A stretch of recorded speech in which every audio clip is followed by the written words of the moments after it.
to the Ford Fox Sports 1 College Hoops pre-tips, sponsored by Ford. Go further. Still about 6 weeks away from the big dance, but a big one for both the Providence Friars today and the DePaul Blue Demons. Welcome to the Dunkin Donuts Center in Providence, Rhode Island. Hello, everyone. I'm Rich Ackerman along with Vin Parisi. And Vin, 41 hours later, we're set to tip. This one rescheduled because of a major snowstorm. And for Hoops fans, good things come to those who wait. A great point guard matchup today. Yeah, it's not often, Rich. You get a Thursday matinee action during the week in the Big East, but you do get great guard play. And tonight, one of the two best, Billy Garrett, Kris Dunn, big-time sophomores getting it done for both head coaches. Let's take a look at the starting lineups for today's game between the Blue Demons of DePaul and the Providence Friars. And not too many changes for the Blue Demons of DePaul. Billy Garrett Jr., Mike Henry, and Jamie Crockett have started every game this year. And Ed Cooley going with the same starting lineup for the second straight game, which includes the Player of the Week in the Big East, LaDante Hinton. Set to go here in Providence, where tickets today are just $1.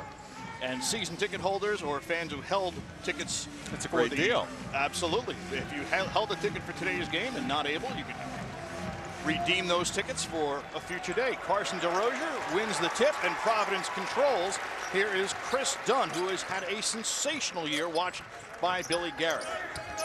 Carson DeRozier with Forrest Robinson on him. Dunn, 20 points, 10 rebounds, 8 assists, and he gets going early as he led the Friars to an overtime win over Xavier and puts them on the board today. And in terms of Big East Conference games, Rich, leading in a lot of categories, filling up nearly every column of the box score for Ed Cooley. Mike Henry uses the glass and ties it at 2. This is a big game for both teams today. A win gives Providence sole possession of first place in the Big East, and a win for DePaul would match their most wins since joining the Big East with 6. Here's Hinton, the leading scorer for the Friars. Little turnaround, a nice touch by LaDante Hinton. He has been the most consistent scorer in the Big East. There's Aaron Simpson. Dunn nearly got a piece of that one.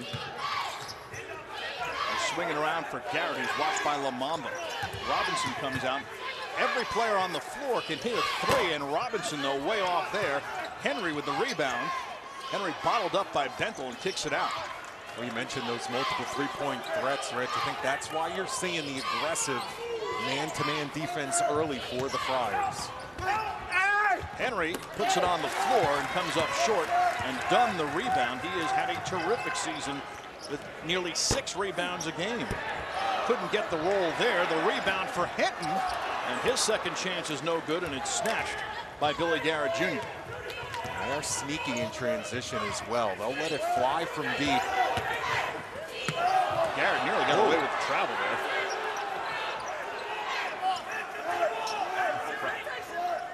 DePaul patient. Crockett working on Hinton, finds Garrett for 3, and that one's short. So DePaul had to wait an extra couple of days for this one. Only got in yesterday. Hinton pulls up for 3, and that's short. And both teams a little off so far from three-point range. But not bashful early, Rich, with the early start time. Little delay. This brings you back to being a kid and playing hooky from school. Little Big East tournament action on a Thursday afternoon. Okay, DePaul had a fly-in yesterday. Providence couldn't practice on Tuesday because of the blizzard up here. Henry ties it at 4, hitting over DeRozier. This was supposed to be played on Tuesday night at 9 Eastern. DeRozier using the glass, no good. Robinson the rebound. But the Northeast, and specifically New England, here's Garrett, and Garrett off the glass and in, giving DePaul the 6-4 lead. But 2 feet of snow in the Boston area, and Providence as well. Dunn using the glass. So both point guards going at each other so far. And Dunn off to a good start with 4, the Friars' first 6. And both these guys are able to make their teammates better, yet are so dynamic when the ball is in their hands. Simpson runs into the double team. Crockett thought about the 3, now shoots just inside the arc. And Lamamba skies for the rebound. And here comes Dunn. The lead for DeRozier, and he's hacked by Garrett going up. The look away.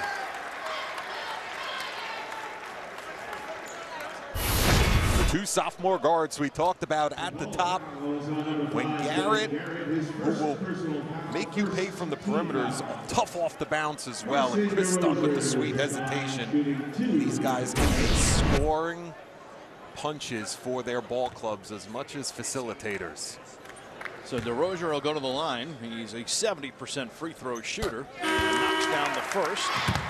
Oliver Purnell, the head coach of the Blue Demons in his 5th season, has taken 3 different schools to the NCAA tournament. His alma mater, Old Dominion, Dayton, and Clemson, now trying to do it here at DePaul. What a rebuilding job he has had to go through, and has done a nice job. The Blue Demons were 1-35 in Big East play before he arrived. And as DeRozier misses the second, but Tyler Harris, just into the game, gets the rebound.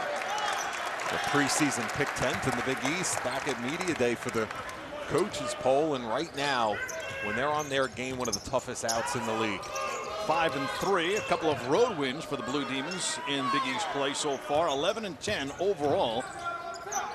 Went into conference play with a 6-game skid as Harris is hit from behind by Crockett. So an afternoon matinee in Providence. The Friars up by 1. Ed Cooley's Providence Friars are up by 1.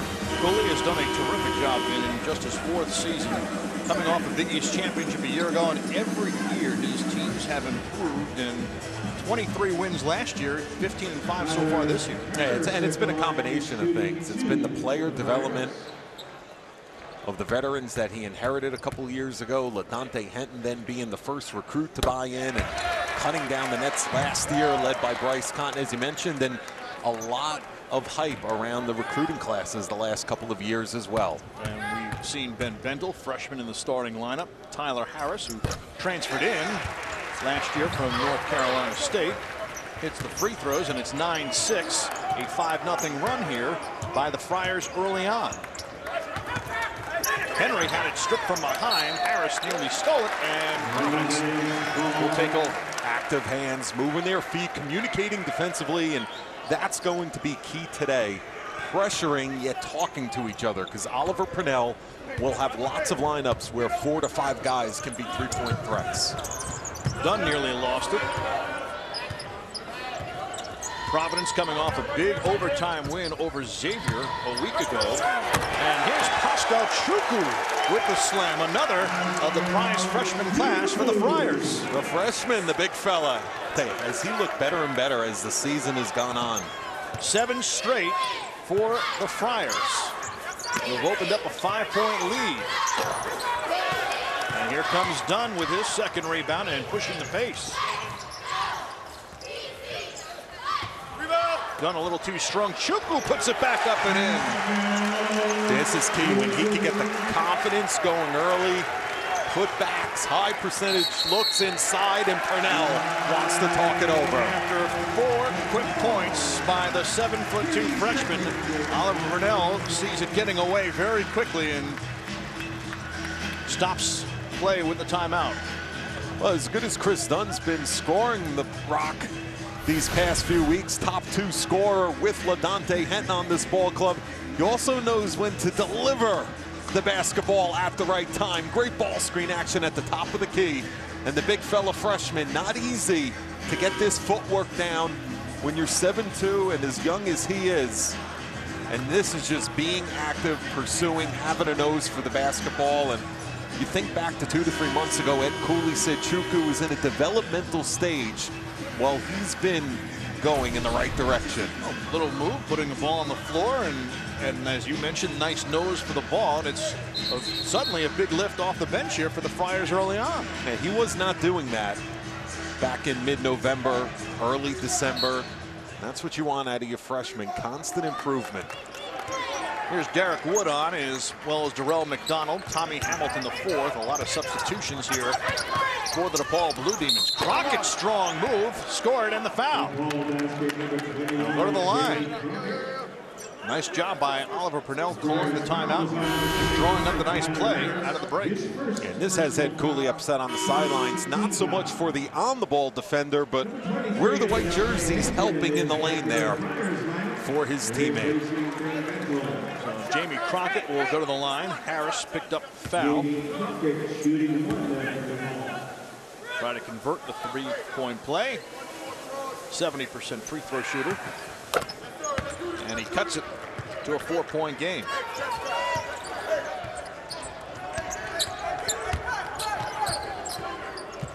(13-9), a little more than 5 minutes in. Dunn working on Wood. Harris off the curl.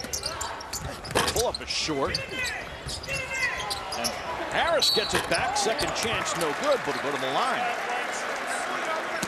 DePaul struggles at times in the rebounding department. They're going to have to keep these long, active Friars off the backboards together as a group. Gang rebound, per se. DePaul last in the Big East in rebounding. And as well as this team can shoot, defense and rebounding have been a big problem for this team. It has been a jam-packed Big East, and as we mentioned, not much room for errors. You see Providence with a win today can take over the top spot. DePaul in the middle of the pack, but a loss or a win can really alter things either way. Sure, I mean, look, it's one game in the win column, the parity between first place and 7th place. And you look at a team like Seton Hall, top 25, and teams starting to beat up on each other. That's how you know February's approaching. It's been a good start for conference play, though, for the Blue Demons at 5-3 and a couple of wins on the road. They had lost 6 in a row before the start of Big East play. And it turned around nicely. 10 on the shot clock. Wood cut off. Here's Tommy Hamilton, the 4th from 3. You have to make Hamilton put the basketball on the floor. If he has that much airspace, even though he's 6'11", he can stroke the long ball. As we mentioned, every one of these players on this DePaul team can shoot the 3, and perhaps a little too close to the basket that time, and Stimich turns it over. I thought Garrett was going to keep it that time and try to draw the foul. Mamamba and Chukwu go out, and Chukwu hearing it from the crowd on hand today. And DeRozier's comes in, as does Darrell McDonald, spelling Jamie Crockett.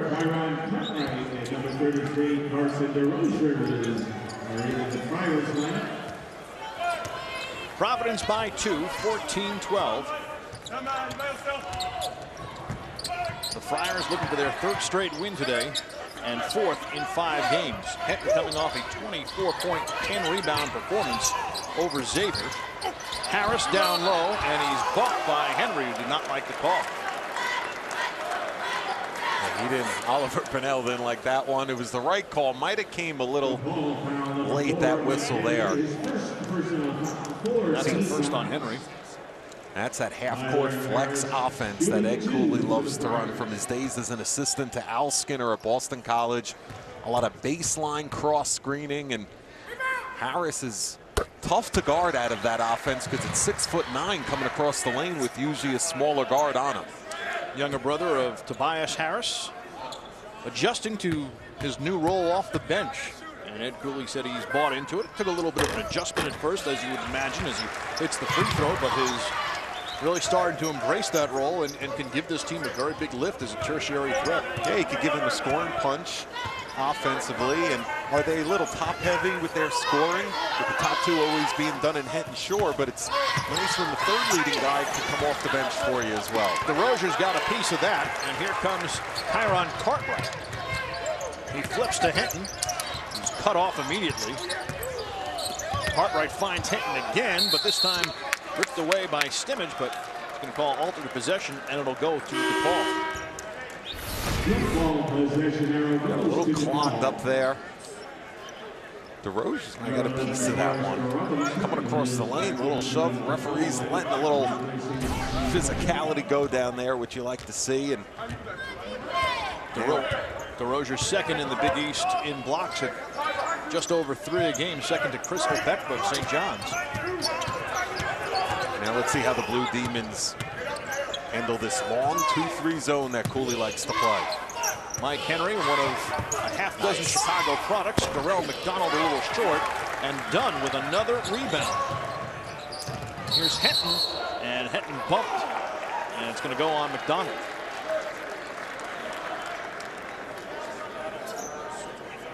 Dunn's athleticism there, where he's able to rebound the basketball, sky and secure those long rebounds for a guard his size, and then push it himself. He's a one-man fast break at times. He goes to the bench after getting his third rebound of the early going.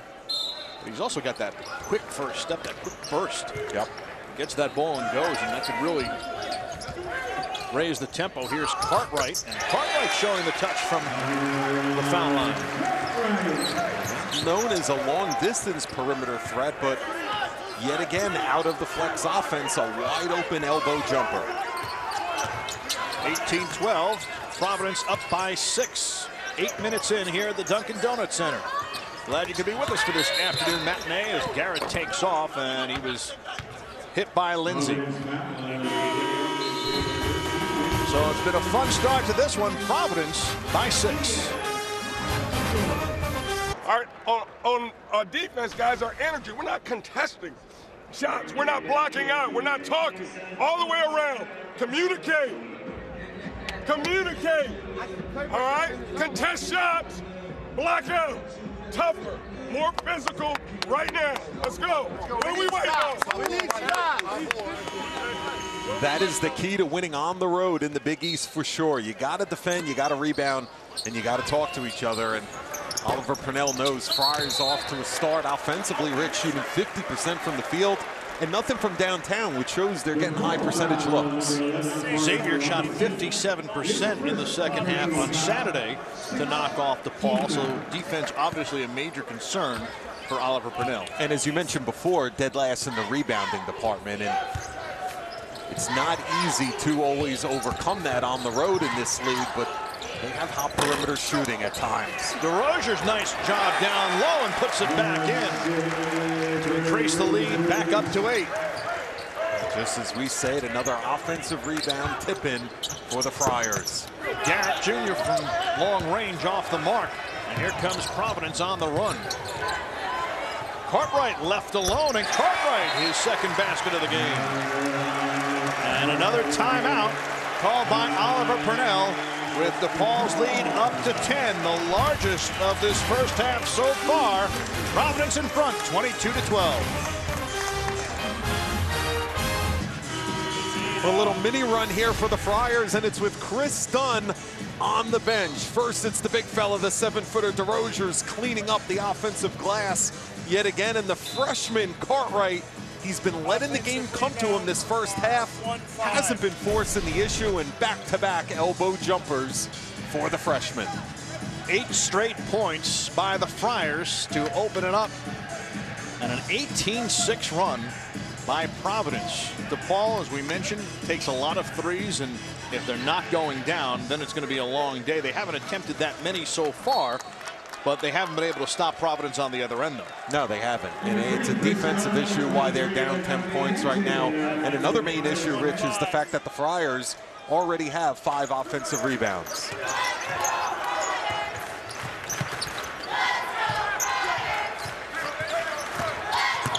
Garrett gets inside the lane, kicks it out, and Garrett was bumped. 16 foul on the Friars.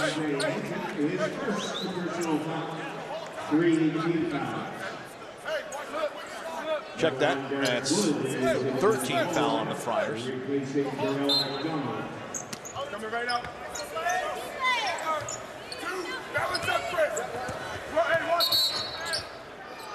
And a whistle. They did not reset the shot clock, or did not start. And now this is a long lineup defensively for Providence, Rich. When you think about the fact that you have LaDonte Henn at 6'7" along the back line, Tyler Harris is a wing at 6'9", 7-foot DeRozier's in the middle, then the length of Dunn up top. All right, so 32 seconds on the shot clock, 3 seconds taken off, and we're back underway. Just inside 11 minutes left in this first half. Providence with 8 straight points to take a 10-point lead over DePaul. Here's Wood from long range, and that's a big one. That gives DePaul a little bit of life. Yeah, I'd say I thought their offense was pushed out too far, but you're able to knock it down from beyond NBA range there. It's not much you could do defensively.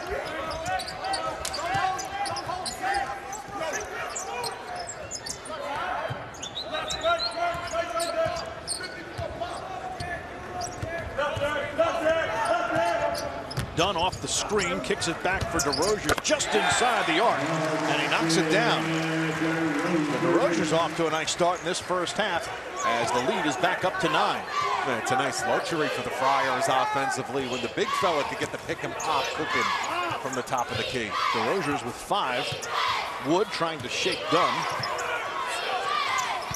And the pass goes off Stimage, and it'll go the other way.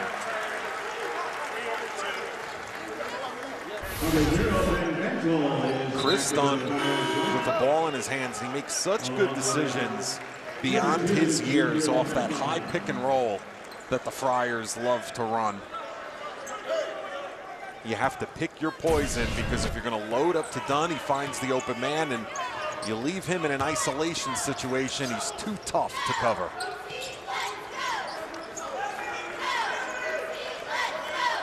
Been a great start for Providence from the field, shooting over 50%.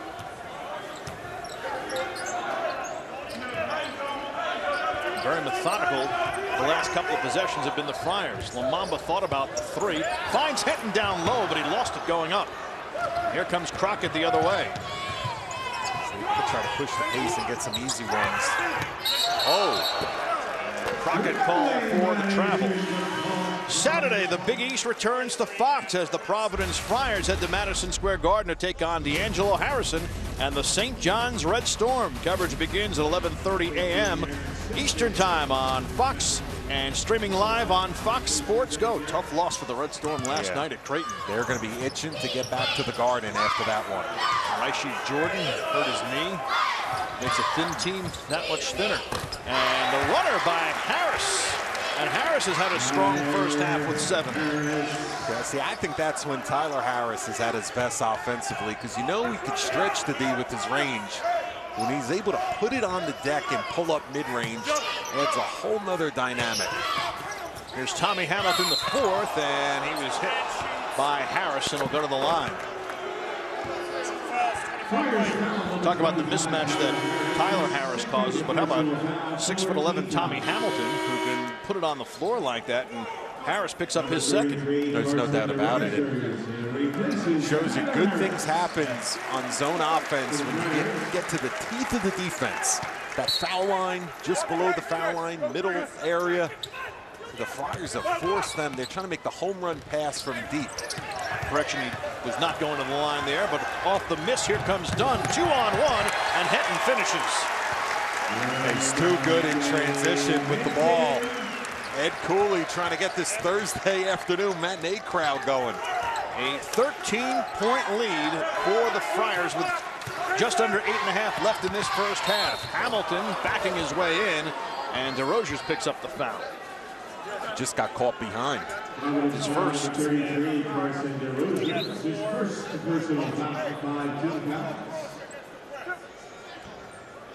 So Tommy Hamilton, the 4th. 2 red shoots. Goes to the line. Number 2, Tommy Hamilton at the line for DePaul, shooting 2. One of 7 Chicago kids on this team for the Blue Demons. And what a bright future he has. Knocks down the first. His father, Thomas Hamilton, high school teammate of Rashard Griffith, and had a brief stint in the NBA.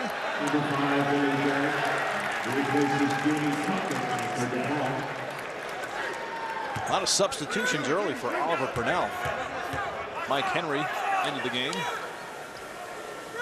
A lot of shuffling. As Hamilton knocks down both to cut the deficit to 11. Now a little 2-2-1 full court pressure. See how aggressive they are with it.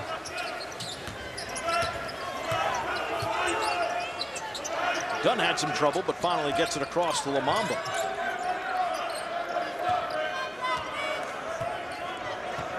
The Friars have made their last 5 shots, looking to add to their 11-point lead. Dunn thought about the 3, inside 10 on the shot clock. Down to 5. DeRozier's with 3, and the rebound to Billy Garrett Jr.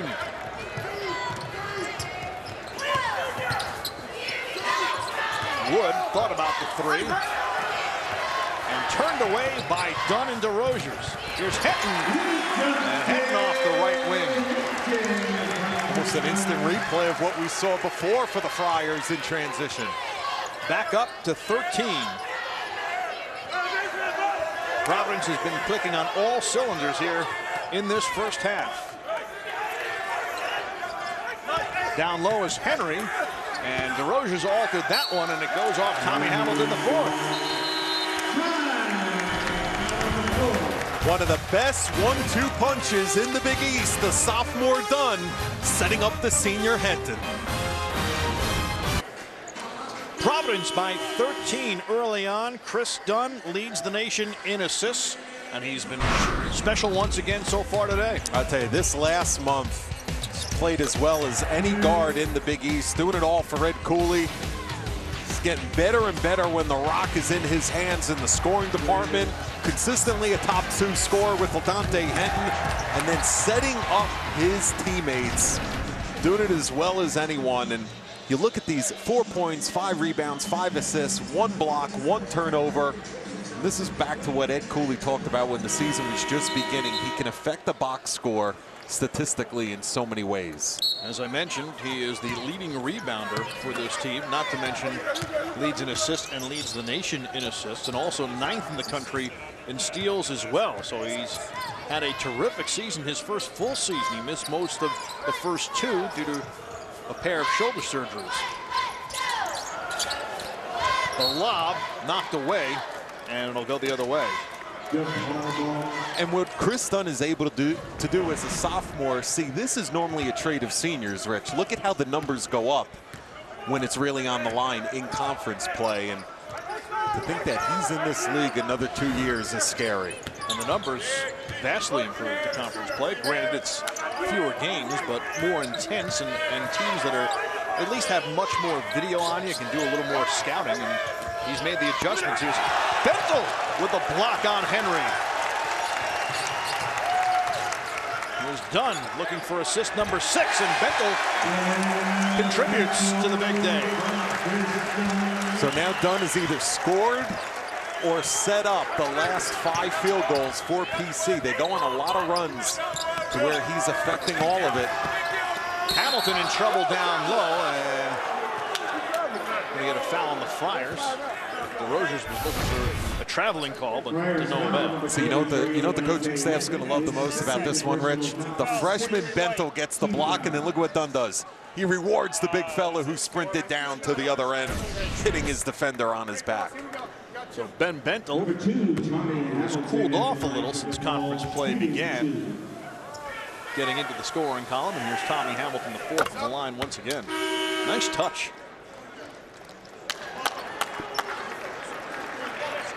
So LaDontae Henton goes to the bench after picking up his 2nd foul.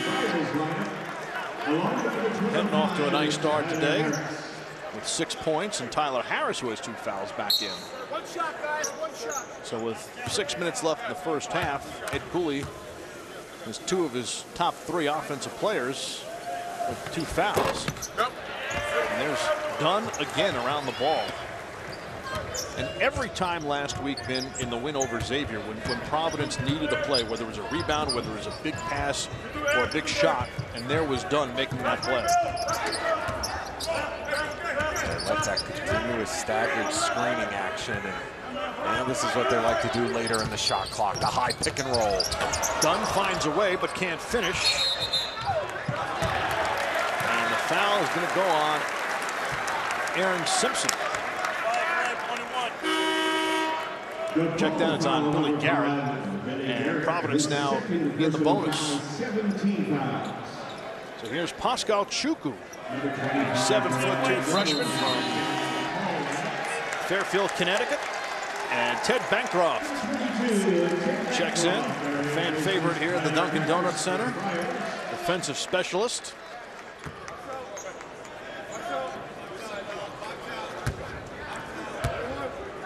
This is approaching danger zone area, Rich, for DePaul, because you're down 14 on the road and the 5-minute mark's approaching. Which direction is this going to go as you head into the locker room? Do you have a run left in you this half, or do you let it get away? Well, is there a penchant to start hoisting threes?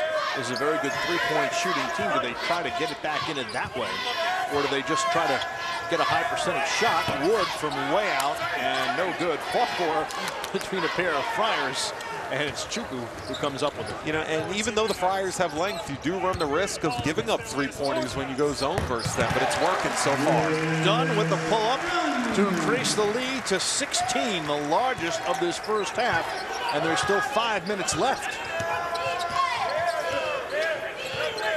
The other factor when it comes to the Blue Demons, they're a very good free throw shooting team. Do they try to get to the line? Do they get to the line enough even?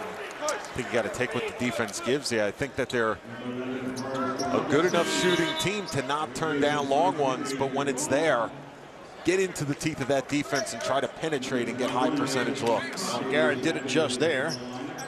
But another opportunity for DePaul, which desperately needs a little bit of a run here to get back in it, down by 16 with just under 5 minutes left. Garrett with Dunn on him.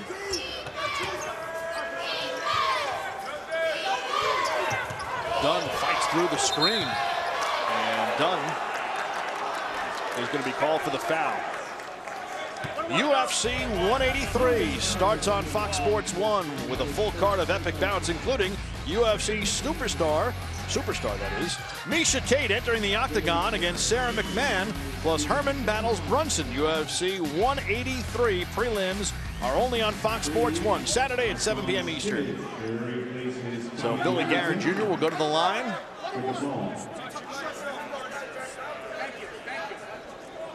DePaul now in the bonus after the Dunn foul. Billy Garrett Jr., the second leading scorer for the Blue Demons. And he misses the free throw. He's had an uncharacteristic, quiet first half here, but he's one of those guards in the league that when he gets it going. 85% free throw shooter, and he comes up short, and Dunn just picked up his 8th rebound. Here's Dunn with McDonald jumping out. Dunn finds DeRozier's great ball movement, but Chukwu wasn't expecting it, and it'll go the other way. One pass too many. It was a good unselfish idea, though. One extra on the interior look, that would have gotten this crowd going. One of the few miscues today in this first half for Providence, which has a 16-point lead. Looking for its second consecutive win. And 16th on the year.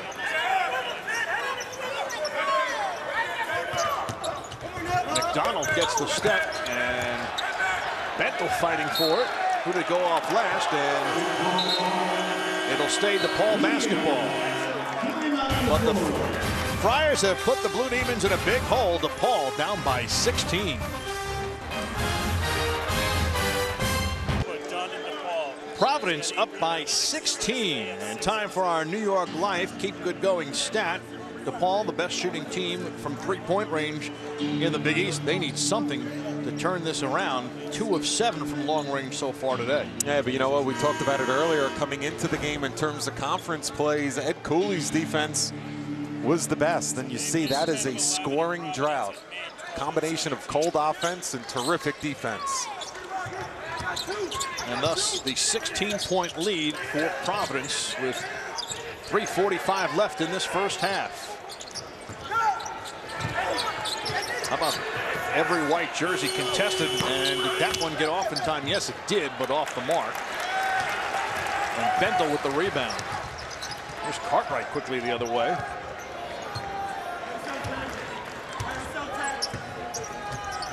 Cartwright finds Bentel, puts it on the floor, and he's fouled going to the basket.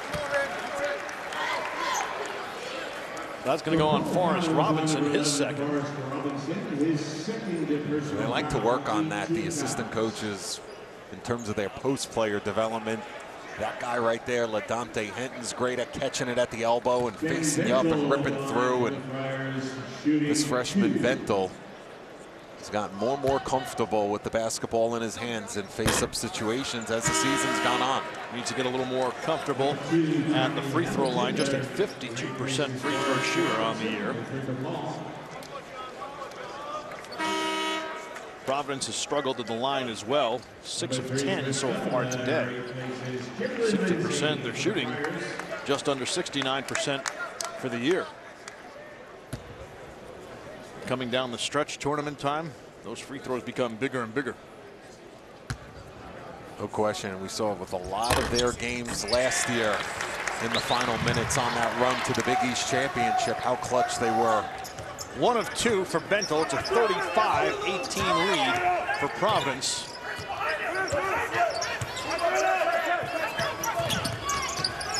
Inside Stimage lost it, and Dunn the steal. Cartwright 3-on-1 takes it himself. Okay, these defensive stops are leading to multiple transition buckets here this first half.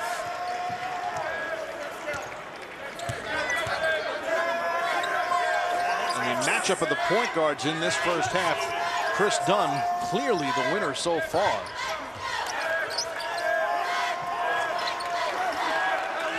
Billy Garrett Jr. tries to get something going for the Blue Demons with 10 on the shot clock from 3. Chukwu the rebound, and here comes Cartwright quickly the other way.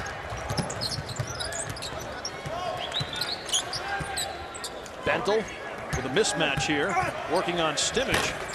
Bentel can't get the jump hook to go, and Tommy Hamilton the fourth with the rebound. Garrett gets into the lane and turned away. I like that their bigs are running as hard as the guards here, looking for easy buckets. How about Providence being able to do what they've done over the last 4 minutes with LaDante Hinton on the bench with 2 fouls?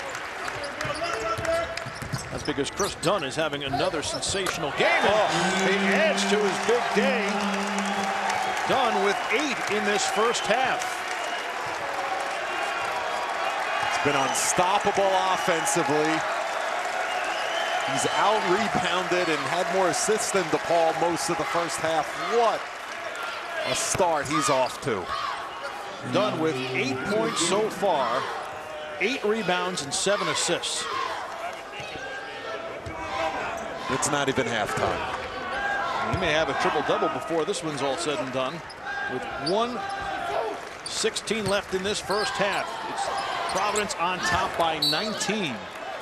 And what this has done is given Ed Cooley a chance to get some minutes for Pascal Chukwu and Ben Bentel, not have to worry. And he came in dynamic off penetration, and you knew his athleticism in the full court, but continues to add the polish to this pull-up game on the perimeter, and something special. Garrett Jr. with a good look from 3, and he knocks it down, and immediately Ed Cooley not happy with the defensive effort on that possession and calls for time. That's a head coach not worried about the scoreboard right now. Yes, he's up 16, but he knows Garrett could get streaky in a good way. But it has been the Kris Dunn show so far. Providence by 16. It has been all Providence so far in this first half, and in particular Kris Dunn, who has more rebounds than the entire DePaul team. And it just shows you it's not just about getting out on the break, setting up teammates, or scoring the ball. It's he's locked and loaded. He's dialed in on every single possession at both ends and crashes the defensive backboards with authority like he's a post player. Here's Dunn one more time. Dunn gets his own rebound and puts it in. Double figures now for Kris Dunn, who has 10. And Providence up 41-23. And the steal by Cartwright. A chance to add to this huge lead before the end of the half, and Providence will keep it for the final shot.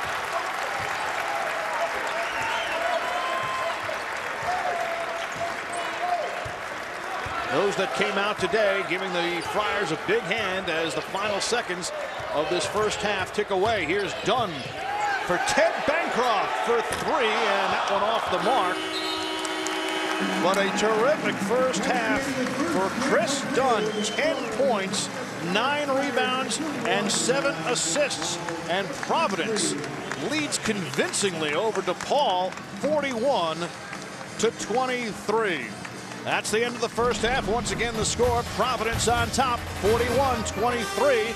We'll send you back to LA after this.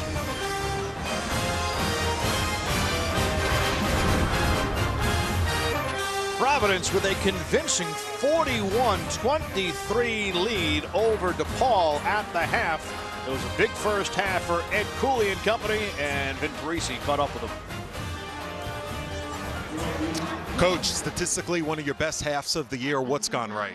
Well, our guys are playing with some emotion in the first 20 minutes. We're moving the ball pretty good. We're getting it in front of the rim. We're making some shots. We got to do that for the next 20 minutes. What can you say about that first half by Kris Dunn? Well, you know, he's been playing really good basketball as of late. You know, he's really getting his legs underneath him. We're going to need another good 20 minutes out of him and the rest of the group. Good luck in the second half. Thanks.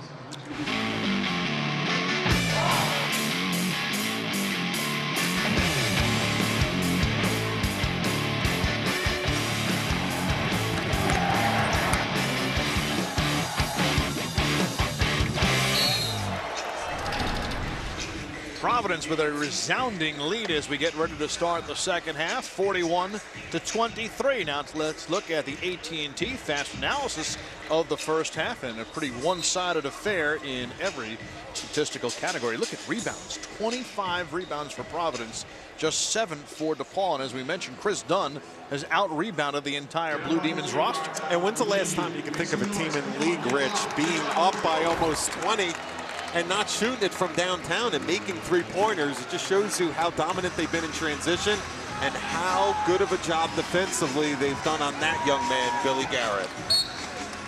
As you see, well below his season average in the first half. We talked about the matchup, and Kris Dunn dominating and Billy Garrett struggling right now as Providence opens with the ball and an 18-point lead. Henton spent the final 6 minutes of the first half on the bench with 2 fouls, and the Friars didn't miss him at all. As Dunn was the star of that first half. No question, as you mentioned, it's not often you see a guy headed towards a triple-double that early in a ball game, especially conference play. DeRozier's had it stripped, and now on the floor, Wood comes up with it. And here comes Billy Garrett Jr. trying to turn it around after a very quiet first half.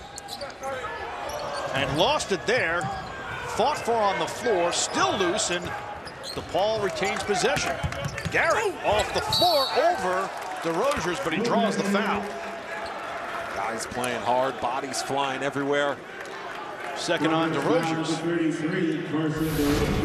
But I like Garrett's mentality here. Regain possession and try to get it going from the charity stripe. He had a very quiet first half in terms of shooting around, especially from deep. Trying to get some confidence and momentum building here early second half. 85% free throw shooter, missed his now first 2. As you look at Billy Garrett Sr. Long line of great athletes in the Garrett family. Grandfather Bill, the first African-American player in the Big Ten at Indiana. And Garrett Jr., it's 1 of 2. So 41-24, fans on their feet waiting for the first field goal of the second half before sitting. Dunkin Donuts Center staple. You don't mess with tradition. But the steal by Crockett. And Crockett gives it right back. DeRozier's comes up with it. Here's Dunn for Bentel, and Bentel couldn't finish.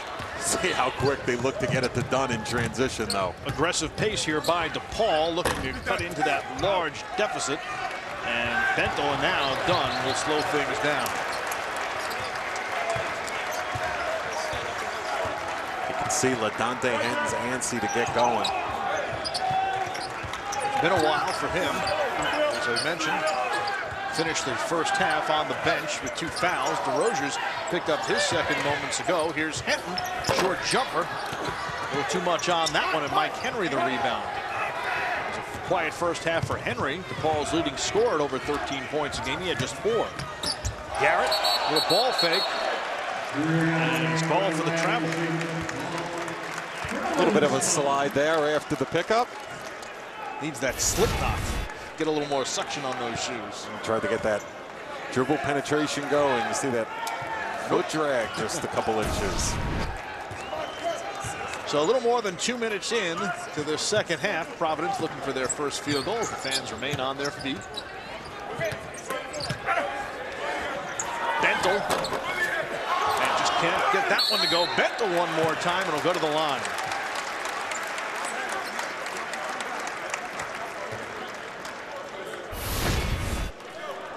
Once again, they go to the half-court flex offense, a lot of cross screening, and this is something Bentel and the rest of the post players for Providence have been doing a great job of today, is sealing low in the lane, maintaining that real estate early and pinning the defenders on their backside. Ben Bentel, the 6'8" freshman from Wilmington, Delaware. And free throws continue to be a problem for the big man. R.J. Currington into the game, number 0.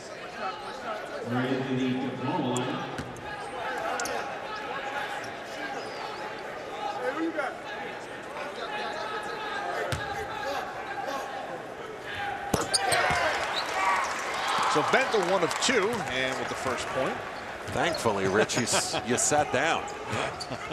Thought you were going to call the entire second half standing up next to me. Well, this one started 41 hours after it was originally supposed to start, as Dunn knocked it away, and foul on the play on Aaron Simpson. Well, the blizzard threw everything off, and listen, props to Larry Lepore and his Dunkin Donuts Center crew. There was a Fleetwood Mac concert here last night. Turned the dunk over quickly. Well, the song "Don't Stop" worked for Bill Clinton in his presidential campaign, and I think Ed Cooley's been imploring that to his team. It's worked for Kris Dunn this afternoon here as well.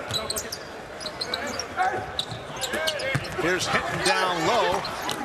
Stimage altered that one. Bentel couldn't get it to go. Nice play down low by the freshman, who will go back to the free throw line. Ed Cooley is frustrated on the sidelines that his team's not converting layups, but he's also applauding, and it's because his freshman is playing as hard as he could possibly play right now, trying to battle and take on multiple DePaul defenders down low.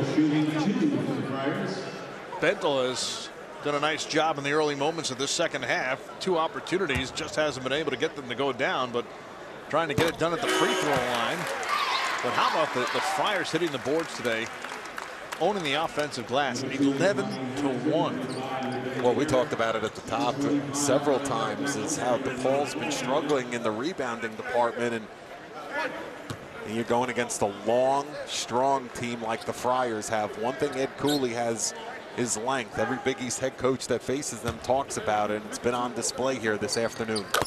And it's a 20-point lead as Providence leads it 44-24.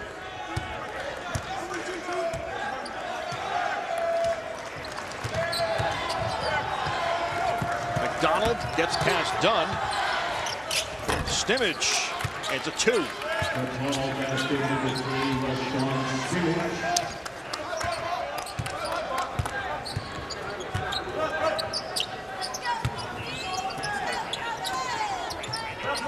Dunn working on McDonald. Nice screen by DeRozier's. Hinton calling for it in the post. Bentel just gives it back to Dunn wisely. Dunn out of control. And it's going to stay Providence basketball off the Blue Demons. And now the officials are going to talk about this. And the call is reversed. See, Rich, when you have an 18-point game with this much time remaining, it becomes a mental game for both ball clubs. As we take a look to see who's it off of. That's looks like Dunn. That's off Dunn. Correct. But you have that mentality of you know, if you're Ed Cooley and Providence, you don't want to play lax. You don't want to worry about the scoreboard and your big lead and take it for granted. But if you're DePaul, you cannot try to get it back all at once. You can't just bomb away. You got to let good three-pointers come to you. And I like to attack it almost in mini runs. Guys, at the next media timeout, let's chop it to 12. At the next one, let's chop it to 9 or 10. You got to take it in mini segments if you're Oliver Purnell right now. Right now, it's 18-44-26. Providence in front. DePaul came out a little aggressive in the early moments of the second half and now has started to retreat a little. The tempo not as fast, but they just have to be able to find a way to get some shots off, whether it's a 2 or a 3. They really have not been able to shake this Friars defense. As Garrett tries knifing his way through the lane, kicks it out, and McDonald hits the 3. And you know, they've worked for every single one of their buckets as well. You haven't seen easy runouts or being outnumbered on the break the way Providence has gotten some easy ones. Look at this. And Dunn is fouled by McDonald.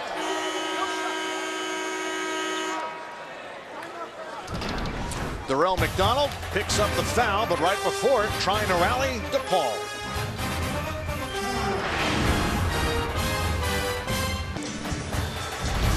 Welcome back to Big East College Hoops on Fox Sports 1, presented by New York Life. Providence has had a terrific day, leading 44-29. One reason why, another suffocating defensive effort.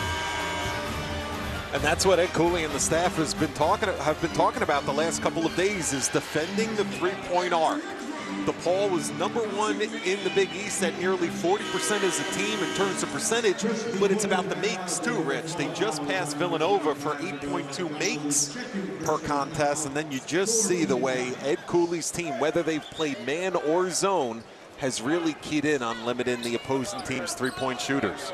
But last week against Xavier, they shut down a team that was very good from three-point range and held the Musketeers to 2 for 17 as Bentel once again cannot get it to fall. And here comes McDonald, who just hit that 3.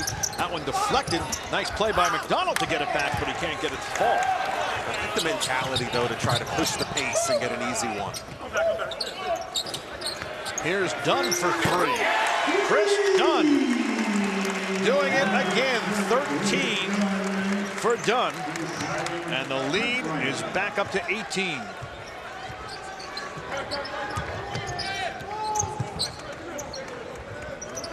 He's your primary ball handler as the point guard, but then you see him in catch and shoot situations like that. When his feet are set, he looks like a 2-guard running off a screen. Stimmage watched closely by Harris. It's the last thing Ed Cooley wants, somebody hoisting an uncontested 3. Down to 5 on the shot clock. Garrett off the crossover. Down to 2. Garrett, and score it, and the foul.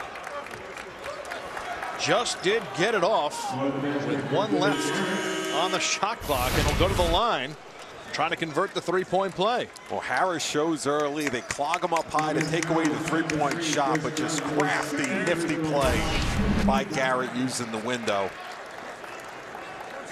That's something he's very good at. He hangs, he almost brings it back and hesitates there to protect the basketball with his body. Good finisher in the lane.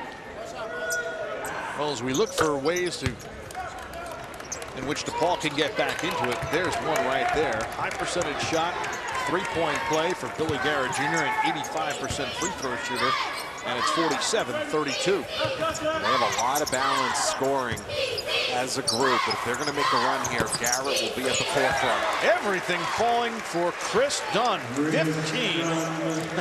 He got stuck there. He was looking for Pascal Chukwu. Just one of those afternoons. And threw it up and gets the roll. Wood, the teardrop, tapped out and run down by Wood. Good call. And stepped over the midcourt line. So turnover goes to Providence. Frustration for Oliver Purnell because his guys are playing hard. They're battling. They just have not been able to get into a rhythm. This is the 3rd straight road game for DePaul, and even though they had to wait an extra couple of days, how tough is it on a team that especially likes to shoot from long range, maybe you don't have your legs under you as much. How much does that play into this? Yeah, and granted, they didn't shoot it well in the second half at Xavier, but the way they played on the first half, some of the signs they showed on the road that game, I think playing Tuesday night would have worked to their rhythm and team chemistry. DePaul basketball.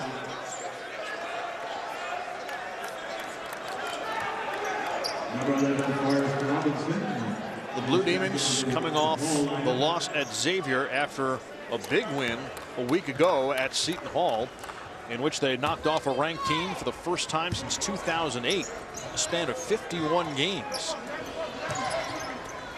Defeating the Pirates, but unable to capitalize on it. Saturday, here's Crockett using the glass. That was their best zone offensive possession of the afternoon. They get the flash to the foul line area. Great movement without the ball by Crockett. Dunn watched by Wood. Here's Harris. And Hinton drawing the taller Robinson out.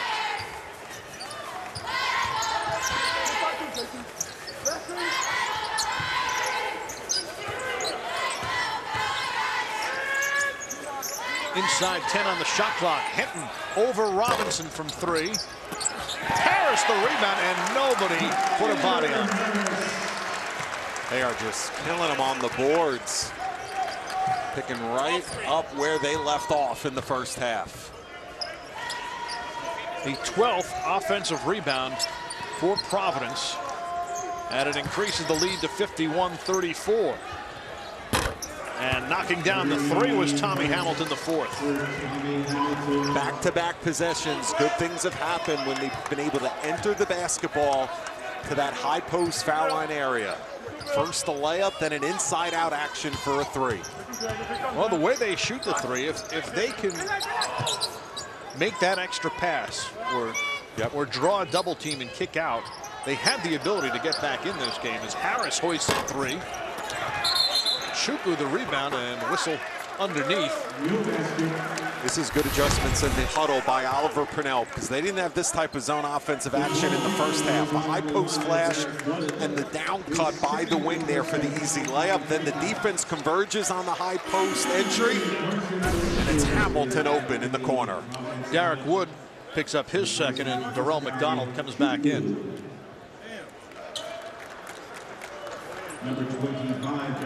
But now they got to take care of this end, Rich, and this is why the Friars still have the 14-point cushion. Turn up the D and rebound it. Dunn knocks down the 3. Off the little setup from Carson DeRozier's. And 54-37. Dunn with 15 points, 11 rebounds. He is 3 assists shy of a triple-double. Hamilton muscling his way inside and puts it in.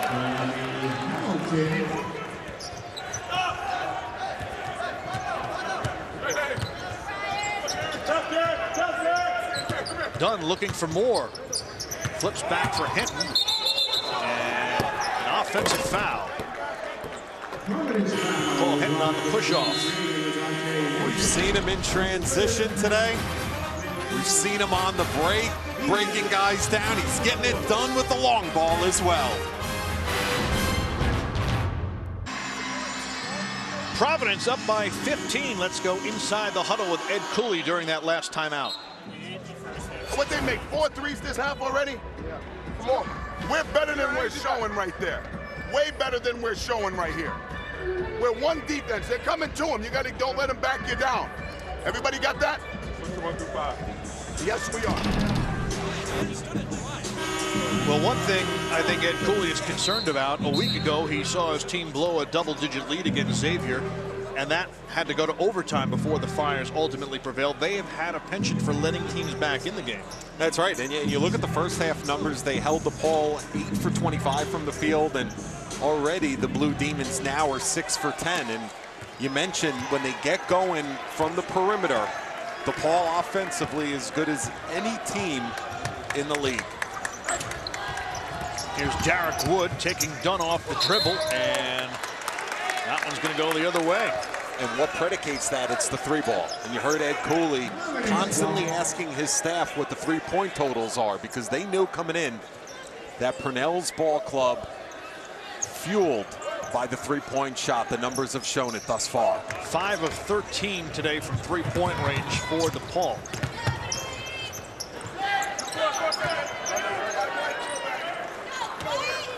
But it's Providence on top, 54-39. The Friar shooting over 50% from the field. Cartwright picked up his dribble. There's Bentel streaking to the basket, and he's fouled by Robinson. Good cut by Bentel. Unselfish pass there. Overhead skip. Bentel able to get behind the back line of the defense. Now he just has to improve from the charity stripe. And that was a collision, Rich. Super Bowl coming up Sunday. I think you could have put a couple of those guys in. Bentel 5 of 7 from the free throw line today. So started with a miss and a 52% free throw shooter. He's rebounded nicely. Next foul for DePaul will put Providence in the bonus. So Bentel having one of his better games in the last few weeks. 8 points, 5 rebounds, and the lead up to 17. With just under 11 minutes left in the second half. Ed Cooley screaming on the sidelines, urging his team to defend. Does not care about the 17-point cushion. And McDonald had it knocked away, but was fouled. And it's going to go on Harris, and that's his third. So when you shoot the three ball the way this DePaul team does, runs can come in a hurry. Garrett and Henry, both coming in averaging 13 or more points a game, have combined for just 13 so far. And they started out aggressively with a lot of man-to-man early, and impressed with the way they were just as impressive with their zone. Garrett with an open look from 3, in and out. Second chance, no good, but Crockett was fouled from behind. That shot normally drops for Garrett. That's been one of the rare kinks in the armor in terms of defensive rebounding out of the Friars today. It was on Bentel, his first.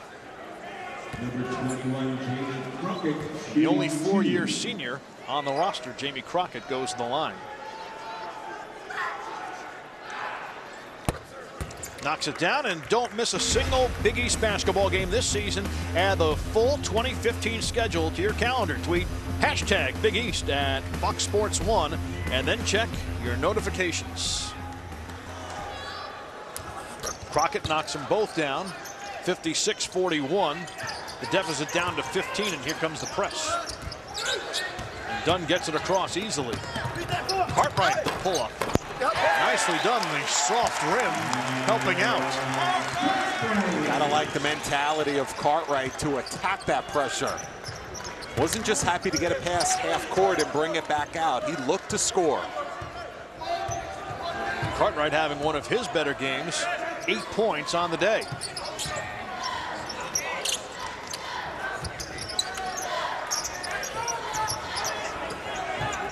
McDonald watched by Dunn. And McDonald lost it going up. And another turnover by DePaul. Just a careless turnover right there. Not a lot else to break down there.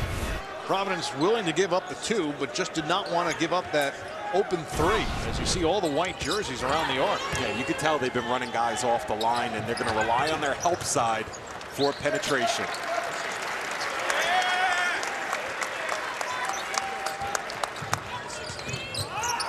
Harris lost it. Crockett ahead of the pack. Here's Dunn getting back, but Crockett able to put it in.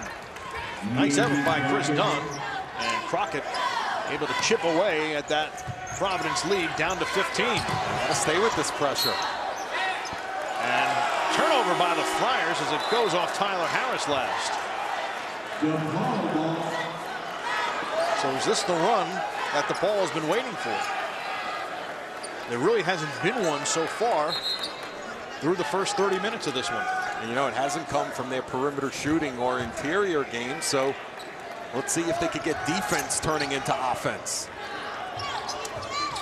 Providence, I should say DePaul, has been at their best when they've been able to draw defenders, and Crockett hits down the 2 just inside the arc. I was going to say draw defenders and then find an open 3. Crockett able to get the basket there, and it's 58-45. You don't want to play passive, but you want to settle down here, get organized, have a possession like the first half if you're Providence. Try to get a high percentage look. Dunn finding Hinton over Henry from 3. Harris down low, another offensive rebound. Tipped up, still alive. And it'll stay Providence basketball. See, that 3 by Hinton did not come out of the flow of the offense. He forced the issue there.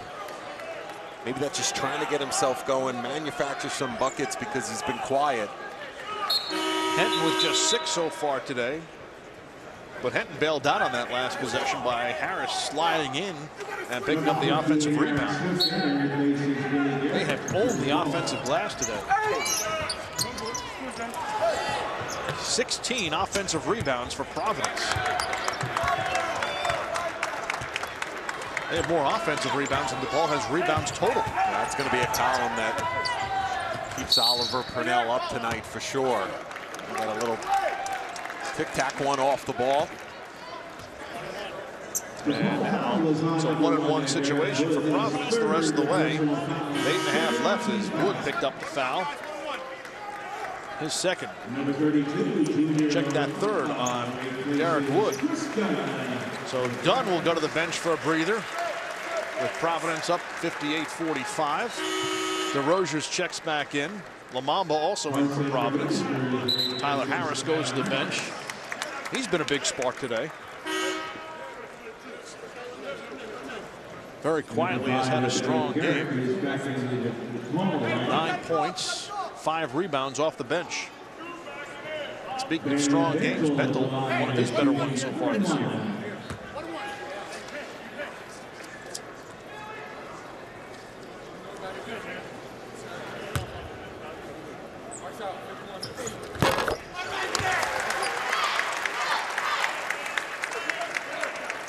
Nine points for Bentel.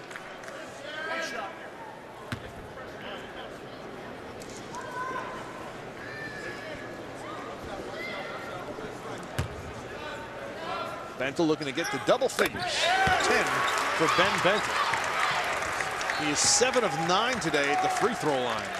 This is a big confidence game that he has needed. 28 minutes, 7 fouls in the past 2 games. The lead back up to 15.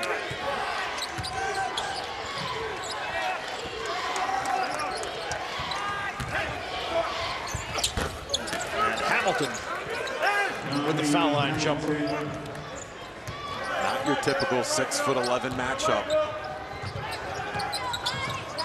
But again, Providence continuing to guard against that 3 and is content to let DePaul just shoot short jumpers.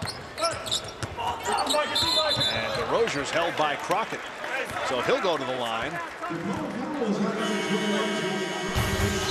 So Carson DeRozier's will try to add to the Friars' 13-point lead. Saturday, the Big East returns to Fox as the Providence Friars head to Madison Square Garden to take on D'Angelo Harrison and the St. John's Red Storm. Coverage begins at 11:30 a.m. Eastern Time on Fox and streaming live on Fox Sports Go.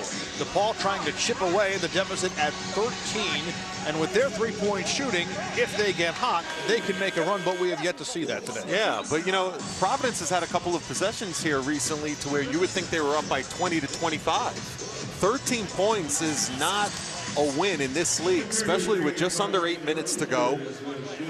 I remember this DePaul team has a top 25 win versus Seton Hall, beat Stanford in the non-conference early, who's second in the Pac-12. They've proven that when they have multiple guys shooting it well from deep, they can mount runs and get back in a ball game in a hurry. The Blue Demons looking to cut it to 10 on this possession. Hinton bottled up, make that Garrett Jr. rather, bottled up by Hinton among others. Down low, here's Mike Henry, circus shot. Henry unable to get the rebound. Ball comes loose again, and Kris Dunn just took a hard shot from Henry. Might have been a frustration shove there. And Dunn is slow getting up, but now does so. As we get another look. Thought they were going to dive on the floor there for the loose ball.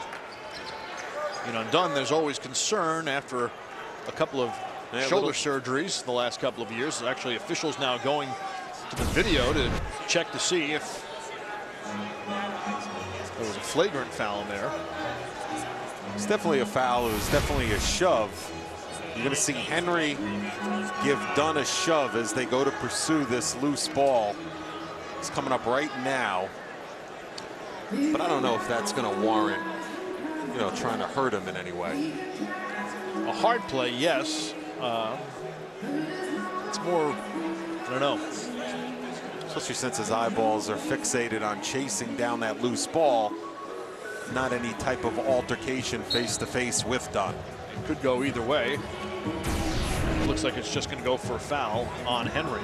Yep. But Dunn, in picking up that rebound, just tied his career high with his 12th.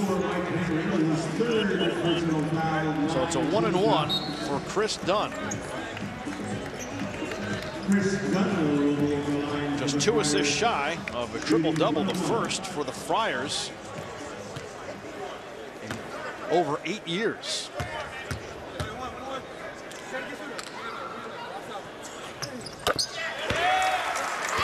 Sank that one calmly.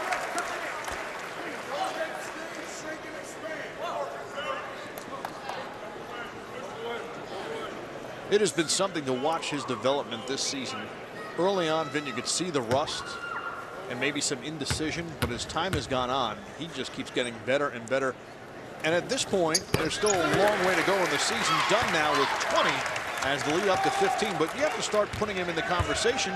I know he's going to get competition from his teammate LaDonte Henton, but he's in the competition for Player of the Year. Yeah, I mean the numbers he's been putting up in conference play are off the charts. The steal, Dunn, back to Harris for the slam. 9 assists. One shy of a triple-double.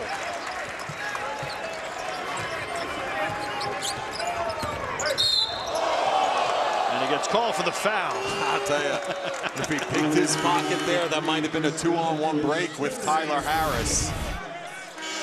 And he looks at Gary Prager, the referee, and gives him thumbs up, said, yeah, good call. Unselfish play by Harris to pitch it ahead, and then the perfect drop back by Kris Dunn. You mentioned that rust, Rich. Ed Cooley talked about that in the offseason. He said, I think he's going to be rusty. He's not your typical sophomore with the red shirts and the shoulder injuries over the course of his career. But if he could stay healthy and put it together, he can be scary good, was Ed Cooley's words in the offseason, and it's proven correct. Here's Crockett from 3, and he hits. 64-50. Providence by 14.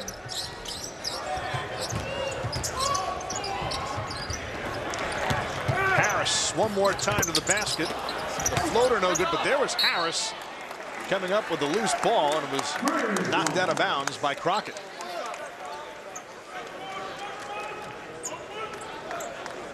The other thing about Kris Dunn, even though it was not the most pleasant of time for him, but not playing those 2 years gave his body a little chance to mature a little more physically. And he's a redshirt sophomore, so he still has plenty of eligibility left. A 2-shot foul now for Henton as the double bonus Friars are in.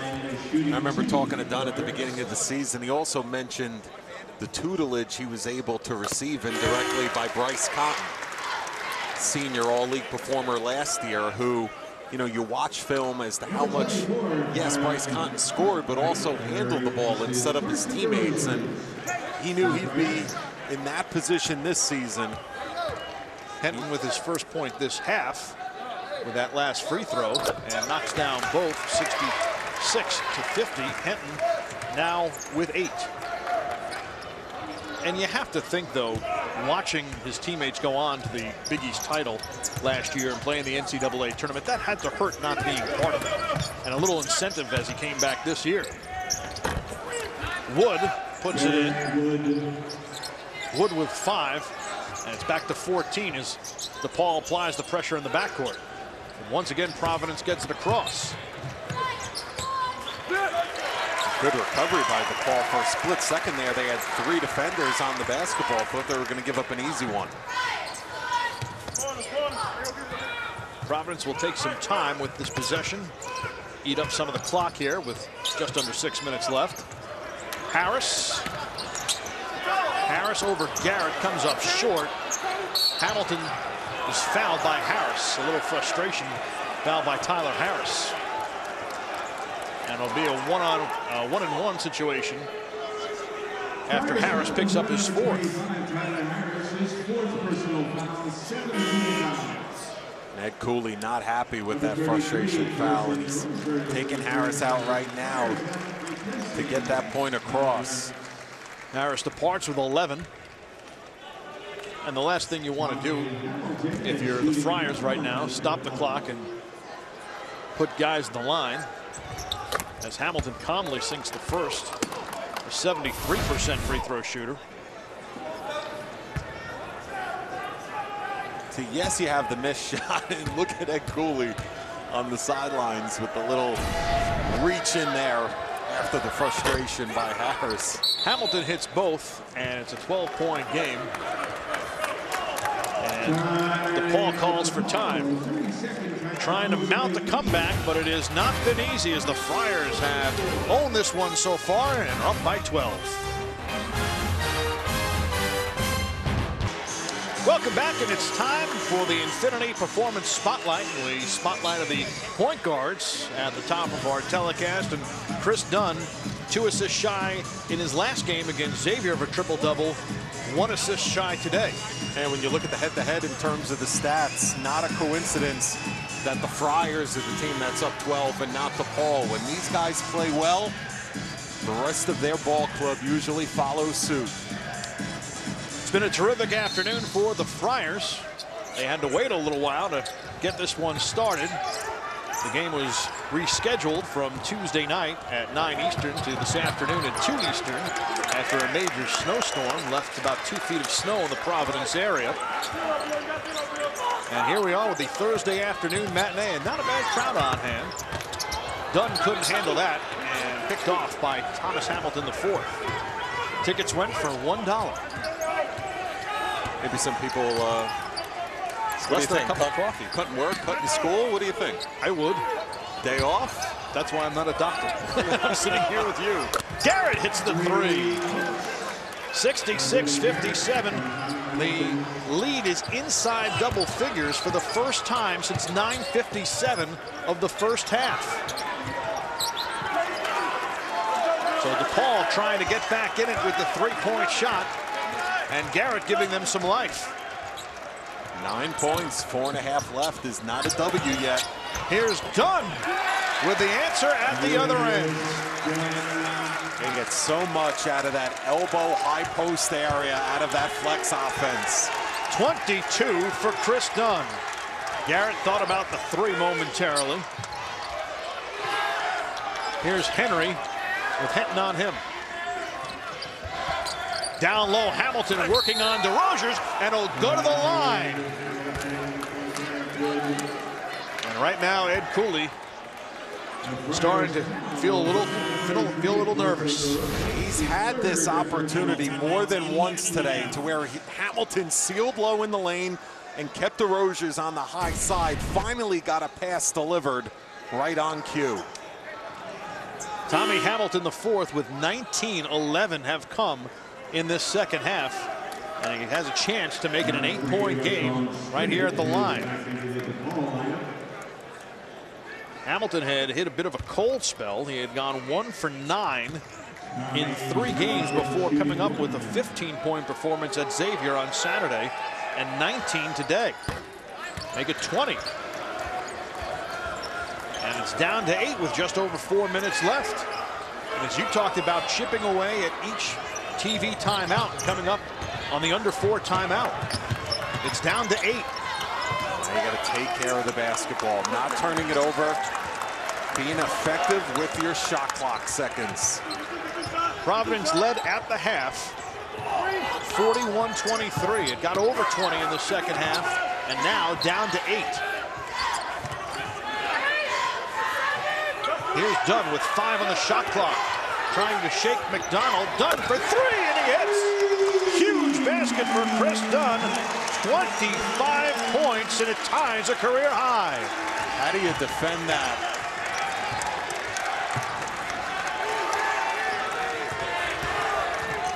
Crockett fouled at the end to check that call for the travel. Kris Dunn, 1 assist shy of a triple-double. Now, sophomore doing it all for his ball club right now. They tighten up to try to take away the penetration, and he beats them from deep.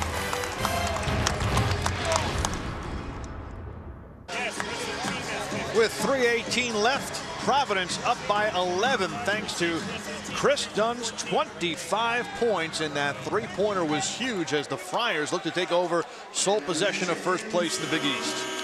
Hard to believe that they were picked preseason 5th and Providence 10th. The way though both teams are doing in the standings so far, but I tell you, it just shows you the parity of this league. Half the league's been in the top 25 at one point, and what Kris Dunn is doing this afternoon is a special thing, matching the rest of his teammates in the scoring department here the second half. If you think about it, early in his career, doing a lot of things that Bryce Kahn had to do last year as a senior for this ball club, Rich, in terms of scoring and setting up his teammates and running the ball club. And DeRozier's is fouled on the inbound, so he'll go to the line to shoot 2 with Providence in the double bonus right now. But you look at what Dunn has done today, and just as he did last Thursday night in rallying Providence when they had blown the big lead and held off Xavier in overtime, every time they needed a big play, he made it. And after it became an 8-point game, he had that big three-pointer just a moment ago. And you know what? That's heart, that's desire, and that's the mentality of the youngster. That's the part you cannot coach. You can work on pull-up jumpers, you can work on free throw shooting, but a guy either wants the ball when the big possessions present themselves or he doesn't. DeRozier's to increase the lead to 13. 73-60.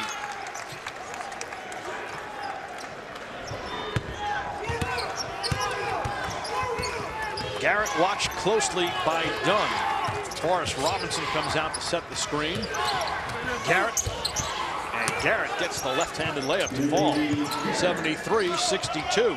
But Dunn gets it across quickly and easily, and now brings it back out. The clock is his friend, along with about the several thousand that are here today taking in this game. Be patient, use the clock. Do not turn it over and hit your free throws is the game plan if you're PC right now. Inside 10 on the shot clock. Dunn down to 5. Finds Cartwright. Cartwright goes to the basket and high off the glass. Kyron Cartwright puts it in. He matches a career high, and that is a triple-double for Kris Dunn as Hamilton puts it in. And he is finally credited with the assist, so Kris Dunn, 9th triple-double in Providence history, and the first since Jeff McDermott on December 22nd of 2006. Only 8 other guys have done it in Providence history, and there's a lot of rich tradition and history in Friar Town, and this name Kris Dunn is going to be one that Friar fans talk about for a long time. Some big names on that list. The late Marvin Barnes had a couple of those triple doubles. Hall of Famer Lenny Wilkins, and now Kris Dunn with the 9th triple double in Providence College history. Some great point guards here over the years. Ernie DiGregorio, Billy Donovan, who led the Friars to the Final Four in '87. Of course, Lenny Wilkins before him years later. Joe Hassett, former Friar himself. Not a bad ball player right there. Who is the 7th all-time leading scorer, just a couple of points in front of LaDante Henton.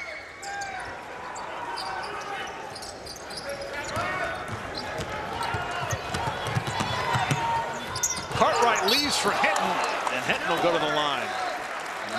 Yeah, obviously you want to use the clock if you're the Friars, but if they're just going to give you the direct driving lane and an opportunity at an easy 2 points like that, you have to take it. So as I mentioned, Hinton is just 6 points shy of tying Joe Hassett for 7th place on the all-time list of Providence. 1,822 points currently. 1,823. There's Sonar, who's the radio analyst alongside John Rook. Unfortunately for Joe Hassett, no three-point range when he played. I think he would have had a few more points. One of the all-time great Friars, as is LaDante Hinton. And the lead is back up to 13 with just over 2 minutes left.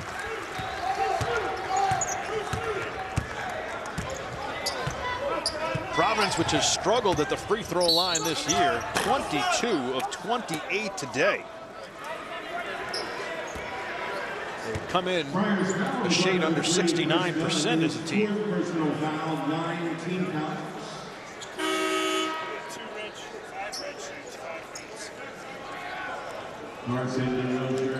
The Rochers comes in replacing Bentel, and Billy Garrett Jr. will go to the line.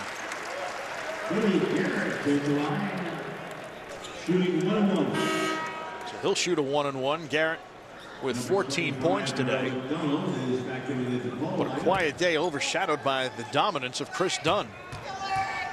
It started with that first half. Dunn not only offensively, but the Friars as a group doing a great job defensively on Garrett Jr. And he hits the free throw.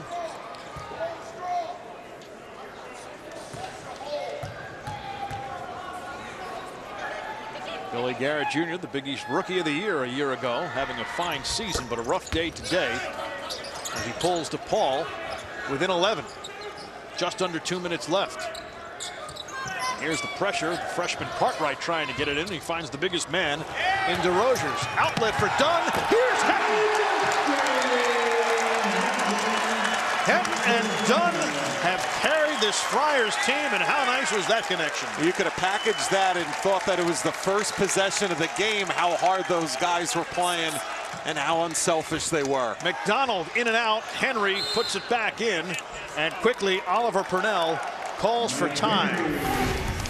I mean, if you're a coach and you're watching this out of your press offense, guys sharing the ball and guys filling the lanes hard and setting one another up, what's better than that? Dunn, 25 points, 11 assists. Hinton has come on. He now has 12 and is just 2 behind Joe Hassett, as we mentioned. LaDante Hinton has had a terrific career, as we mentioned. Ed Cooley's first recruit, and he continues to climb the charts. As we mentioned, Hassett in attendance today, as well as Ernie DiGregorio, who's the 10th all-time leading scorer on that list. But Hinton has Hassett in his sights, and with 1:35 left, can tie him today. I'll tell you, under the radar as a freshman was Hinton from the Midwest when he first came to Friartown, and his work ethic has paid off dividends. Ernie DiGregorio and Marvin Barnes led Providence to the 1973 Final Four. Things might have been a little different had Barnes not gotten hurt.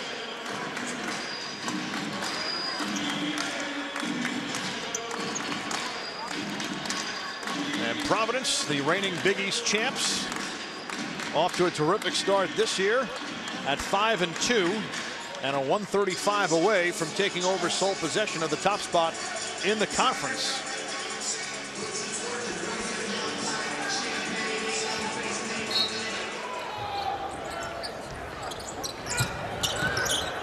Hinton having trouble getting in and finally calls for time. Unlike DePaul, who's out of timeouts, the Friars can call a timeout in that situation. It's a smart one. You don't need a turnover and a quick bucket by the Blue Demons if you're Ed Cooley's squad. Conversely, DePaul just has to be aggressive defensively and try to manufacture some defense into offense right here. Providence looking for its 3rd straight win, and coming up for the Friars after today, they'll head down I-95 to New York, where they'll take on St. John's on Saturday afternoon at Madison Square Garden. You can catch it on Fox Sports 1. And then on the road for the next 3, Georgetown and Xavier, before coming home to Villanova and Seton Hall, which just dropped out of the top 25. That is a very tough stretch. Yeah. I remember talking to the staff a couple weeks ago as you look at DePaul, who coincidentally they have to play Villanova. We talked about the Friars at the top of the league, and that Seton Hall team will be trying to get some revenge against the Blue Demons. But they wanted to take care of these 4 out of 5 at home, Rich, because that tough 3-game stretch on the road is now here. Nearly stolen by McDonald.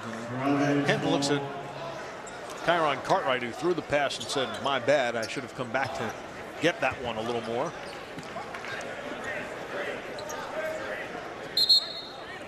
Providence with 3 timeouts left with 1:30 left. So if they have trouble getting it in again, they can always. I've hit you with a couple of my bads this afternoon. You just haven't caught them. Well, I built up some equity in that area.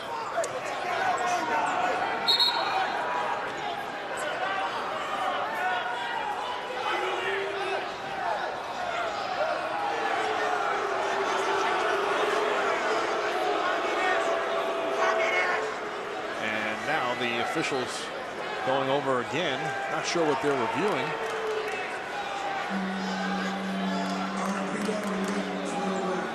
They can go to the video to determine who knocked it out of bounds. I thought it was pretty clear that McDonald got a hand on it. Take a look. Cartwright snapping that bounce pass there. Now did it go off? Yeah, did it go off Henton? That's what they're looking at. If McDonald knocked it off of Henton. I thought it was off McDonald. And apparently the referees agreed with you. So the original call stands. And with just under 1.5 minutes left, Providence nursing an 11-point lead. Dunn has had his best game of the season, a triple-double. Cartwright fouled from behind. And Kyron Cartwright will go to the line looking to get a season high. Well, I'll tell you what, and listen, Kris Dunn's going to get all of the ink in the pub because of the triple-double, but Ed Cooley has to be thrilled with the depth and how other guys stepped up today when LaDante Henton was quiet at times. The way Bentil, the freshman, played. The way Cartwright, the freshman, played in the first half. Yes, there was a triple-double by Kris Dunn, but if your team's going to score 80 points, that's a lot of contribution from multiple positions. And there were, as you mentioned, a lot of accolades to go around. Harris, a big spark off the bench. Bentil having one of his better games. Kyron Cartwright has tied a season high with 10. And I know it was limited minutes, but that little spark that Pascal Chukwu gave Providence in the first half, I mean, that was a big moment. And that's a factor when you get into mid to late February conference tournament, because how often do you see games that they have a lot of hype around certain matchups, and then one guy gets into foul trouble and you're relying on your bench or your 3rd, 4th leading scorers at times to carry you through. The other thing that Ed Cooley has to be pleased about is he's getting some production today from his freshmen. As Cartwright sets a season high with his 11th point. And Bentil, sometimes around this time of the year, would start getting a little weary. And Cartwright and Bentil and Chukwu all with terrific games today. Well, it's the old theory some head coaches use. By February, you're not a freshman anymore. I'm going to call you a sophomore. Well, as the late Al McGuire used to say, the best thing about freshmen, they become sophomores. Yeah. Battle tested now. Garrett hanging, unable to hit, but there's Henry for the putback. And it's a 10-point game with 1 minute left.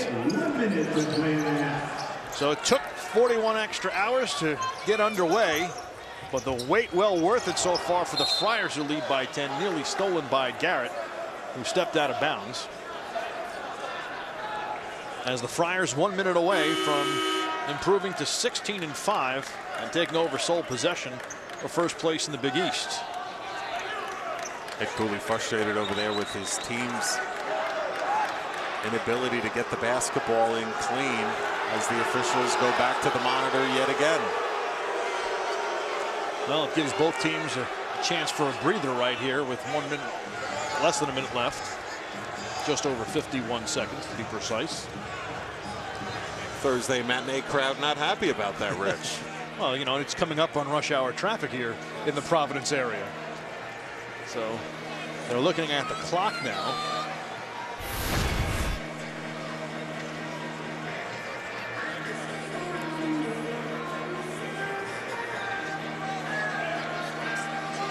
Trying to get the clock right. There was a little bit of a, you see guys bumping into each other there as seconds are ticking off, trying to take it out of bounds.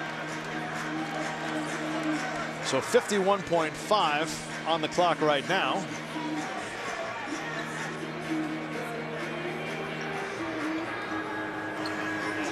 And that's where we stand. So good opportunity for some kids to come on down. $1 admission today. Good little laugh there along the sidelines between Oliver Purnell and Ed Cooley. Purnell almost grinning like, yeah, I was trying to get a few extra seconds. Do you blame me? Both have done remarkable jobs turning around the respective programs. Cooley has done it in a shorter time. As DeRozers knocks down the free throw. Oliver to Purnell, 5th season now.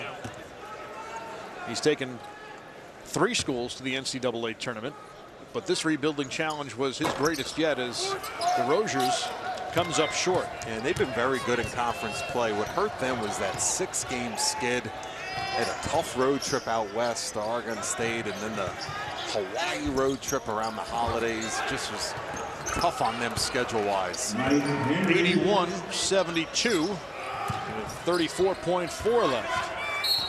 It was a rough stretch for DePaul. They turned it around nicely, but now have to guard as they're on their way to their 2nd straight loss. They have to guard against that happening once again.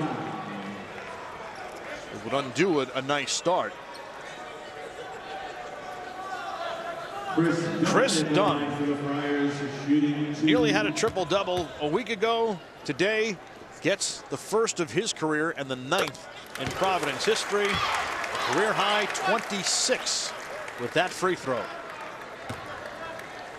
To go along with 12 rebounds and 11 assists. 27 for Dunn. 83-72 Providence in front. You know, Dunn's really proven you need multiple defenders, that he's a tough one-on-one isolation matchup, especially in pick-and-roll settings. You need more help, and that's going to help them game plan-wise because it's going to take something else away from the opposing team's defense. Fans on their feet at the Dunkin Donuts Center applauding the performance today of Kris Dunn and the Providence Friars as the final seconds tick away, and the Friars will get their 3rd straight win. 16-5, and that'll do it.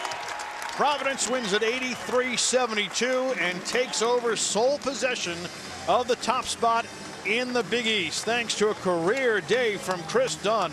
27 points, a career high, 13 rebounds, a career high, and 11 assists, and the 9th triple-double in Providence history. For Vin Parisi, I'm Rich Ackerman. Once again, the final. Providence wins at 83-72 over DePaul. We now join in its entirety inside the Big East. Thank you for watching Big East basketball on Fox Sports 1.